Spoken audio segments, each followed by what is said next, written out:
Hello dear. तो आज हम लोग देखते हैं कुछ एमसीक्यू जो मोस्ट इम्पॉर्टेंट है एग्ज़ाम्स के पॉइंट ऑफ व्यू से एंड सिलेबस के बेस पे। तो जो हमारा फर्स्ट क्वेश्चन है वो है किडनी फंक्शन टेस्ट इज। जो हमारी किडनी फंक्शन टेस्ट है उसमें मतलब क्या चीज़ें हम किडनी फंक्शन टेस्ट में हम परफॉर्म करते हैं। तो हमारे जो ऑप्शंस हैं तो हम ऑप्शंस देख लेते हैं इसमें। 1 सेकंड्स। तो ऑप्शन हम देखते हैं इसमें। फर्स्ट जो ऑप्शन है हमारा एल्बुमिन्स एंड सेकंड ऑप्शन है जो हमारी bilirubins and third is the option है serum electrolytes and fourth is the SGOT. तो बेसिकली हम लोग किडनी फंक्शन टेस्ट में जो हम लोग करते हैं वो सीरम इलेक्ट्रोलाइट्स करते हैं और एल्बुमिन बिलिरुबिन एंड एसजीओटी जो होते हैं ये हम लीवर फंक्शन टेस्ट में करते हैं। तो हमारा ये राइट आंसर हो गया। तो हमारा राइट आंसर कौन सा हो गया? Serum electrolytes. एंड सेकंड हम क्वेश्चन देखते हैं। जो हमारा सेकंड क्वेश्चन है कि एक्सपेंड द टर्म एलाइजा। तो एलाइजा का मतलब फुल फॉर्म क्या है? तो बेसिकली इसमें यही पूछा है कि एलाइजा का फुल फॉर्म क्या है। तो जो हमारा फर्स्ट ऑप्शन है इसमें बोला है एंजाइम लिंक्ड अनलिंक्ड इम्यूनोसॉर्बेंट एस्से। तो ये रॉन्ग आंसर हो जाएगा। तो बेसिकली हम लोग इसमें देख लेते हैं कि इसका जो नाम से ही पता चल जाता है एलाइजा। तो इसमें हो जाता है हमारा एंजाइम लिंक्ड इम्यूनोसॉर्बेंट एस्से। तो इसका जो स्टैंड फॉर्म होती है एंजाइम लिंक्ड इम्यूनोसॉर्बेंट होती हैं। बेसिकली जो एलाइजा टेस्ट होती है ये हम एचआईवी के टेस्ट के लिए करते हैं। एचआईवी पेशेंट जो रहती है उसकी हम टेस्ट के लिए एलाइजा हम करते हैं। एंड हमारा जो नेक्स्ट क्वेश्चन है वो है example of the gram negative. Example of the gram negative cocci. तो ग्राम निगेटिव कोकाई का एग्जाम्पल इसमें पूछा है। तो हमारा जो फर्स्ट ऑप्शन है वो Neisseria, streptococcus, staphylococcus and fourth is the pneumococcus. तो हमारा जो राइट आंसर हो जाएगा वो नाइजीरिया हो जाएगा। कौन सा हो जाएगा? Neisseria gonorrhoea. जो गोनेरिया एक डिजीज होती है जो सेक्सुअली ट्रांसमिटेड होती है one person to another person with the time of the sexual intercourse. तो ये होती है हमारी ग्राम निगेटिव बैक्टीरिया होती है। और जो स्टेफाइलोकोकाई, स्ट्रेप्टोकोकस और निमोनोकोकस जो बैक्टीरिया हमारे हैं ये हमारी ग्राम पॉजिटिव बैक्टीरिया है। तो राइट आंसर हमारा कौन हो जाएगा? नाइजीरिया।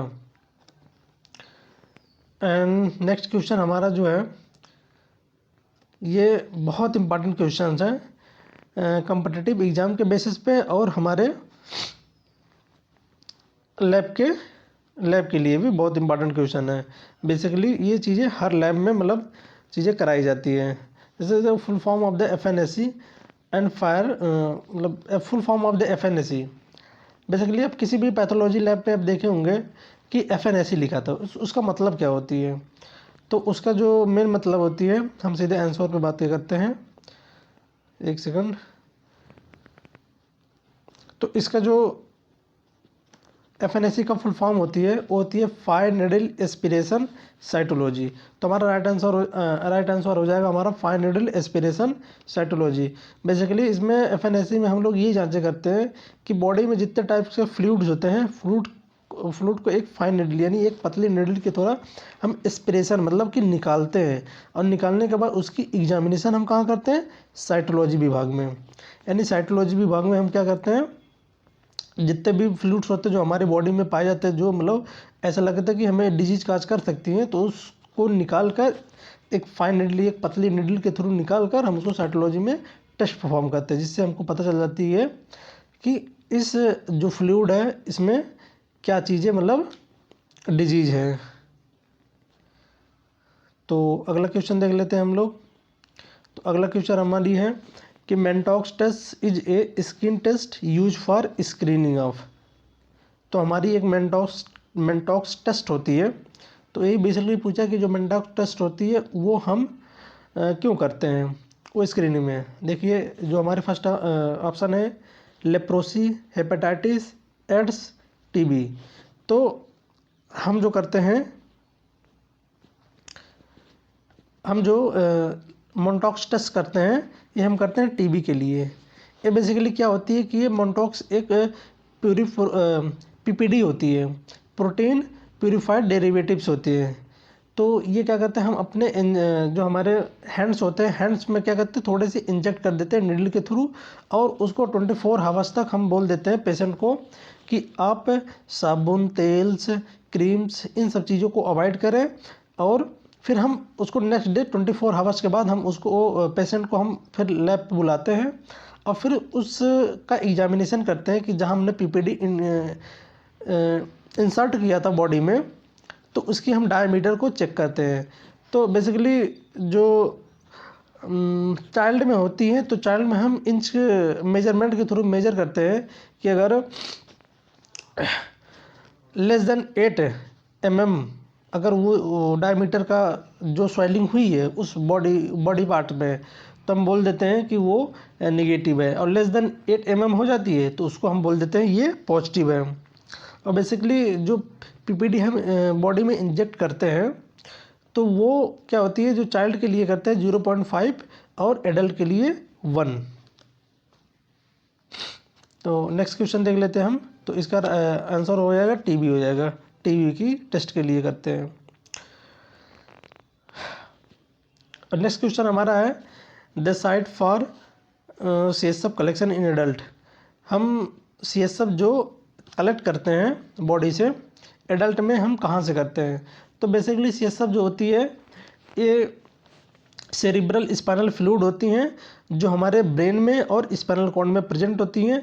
तो बेसिकली इसका फंक्शन यही होती है कि ये हमारे बॉडी के जो इंटरनल पार्ट्स हैं उनको मतलब क्या करती है, प्रोटेक्ट करती है। तो ये हमारे बॉडी के इंटरनल पार्ट को जो क्या करती है, प्रोटेक्ट करती हैं। और हमारी जो न्यूट्रिशन होती है वो भी इसको ट्रांसपोर्ट करने का काम करती है। तो हमारा इसका जो आंसर हो जाएगा वो हो जाएगा L3 and L4 lumbar.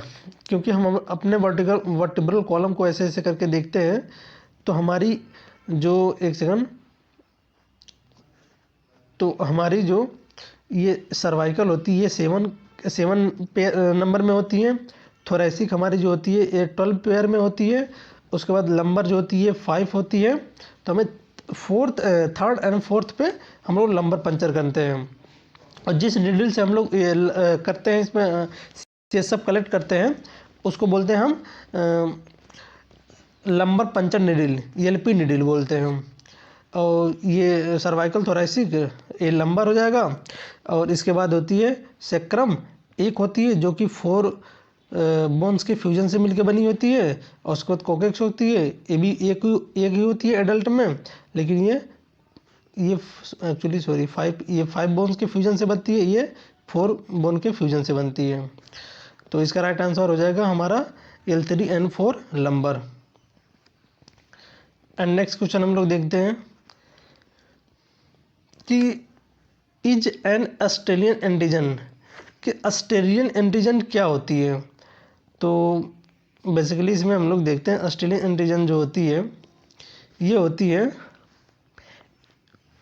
HBsAg, hepatitis B surface antigen. ये हम लोग एक्चुअली देखते हैं हेपेटाइटिस बी के केस में देखते हैं कि इसका नाम ऑस्ट्रेलियन एंटीजन इसलिए पड़ा क्योंकि जो अमेरिका के एक साइंटिस्ट हैं जिन्होंने मतलब सबसे पहले इस एंटीजन की डिस्कवरी की थी, वो ऑस्ट्रेलिया के एक पेशेंट से मतलब इन्होंने HBsAg नाम के एंटीजन को मतलब देखा था और उसको एग्जामिनेशन किया। तो इस नाम से उसको हम ऑस्ट्रेलियन एंटीजन भी बोलते हैं। बेसिकली ये हेपेटाइटिस के कंडीशन में हम लोग इसका एग्जामिनेशन करते हैं। तो हेपेटाइटिस बी सरफेस एंटीजन ये होती है, मतलब जो हेपेटाइटिस बी सरफेस एंटीजन है उसी का एक मतलब नाम ही है ऑस्ट्रेलियन। एंड इसके बाद हम लोग देख लेते हैं कि डी एल्कोलाइजेशन मीन्स, कि डी एल्कोलाइजेशन मीन्स होते हैं क्या हैं। तो बेसिकली हम लोग क्या देखते हैं कि तो बेसिकली हम लोग देखते हैं कि एक सेकंड कि डी एल्कोलाइजेशन मीन्स होती है कि dehydration, impregnation, cleaning, clearing and embedding. तो बेसिकली ये होती है कि जब हम टिश्यू प्रोसेसिंग करते हैं, हिस्टोपैथोलॉजी में टिश्यू प्रोसेसिंग करते हैं, तो इसमें होता क्या है कि जब टिश्यू प्रोसेसिंग करते हैं तो हम डिहाइड्रेशन करते हैं, जो कि हम डिहाइड्रेशन करते हैं टिश्यू का, तो हम जो हमारी टिश्यू होती है उससे वाटर्स को मतलब ऑब्जॉर्वेशन करते हैं या वाटर को हम लोग निकालते हैं, तो उस प्रोसेस को बोलते हैं डिहाइड्रेशन। क्योंकि उस टिश्यू से, पार्टिकुलर टिश्यू से हम लोग वाटर को निकालते हैं, तो निकालने के लिए हम जो यूज करते हैं वो एल्कोहल यूज करते हैं। तो उस एल्कोहल को फिर रिमूव करने के लिए हम क्या करते हैं कि डी एल्कोलाइजेशन करते हैं। किसी भी शब्द के आगे अगर डी लग जाता है तो मतलब की होती है रिमूवल होती है, और वो क्या रिमूव करते हैं, एल्कोहल, यानी एल्कोहल को हम लोग रिमूव करते हैं।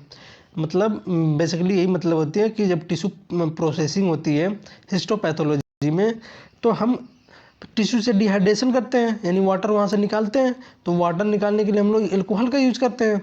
फिर एल्कोहल को हटाने के लिए, एल्कोहल जब रहेगा तो उसकी हम प्रोसेसिंग अच्छे तरीके से नहीं कर पाएंगे, तो एल्कोहल को क्लीनिंग करने के लिए, क्लियरिंग करने के लिए हम फिर उसको डी एल्कोलाइजेशन करते हैं। तो बेसिकली इसका राइट आंसर हो जाएगा क्लीनिंग हो जाएगा।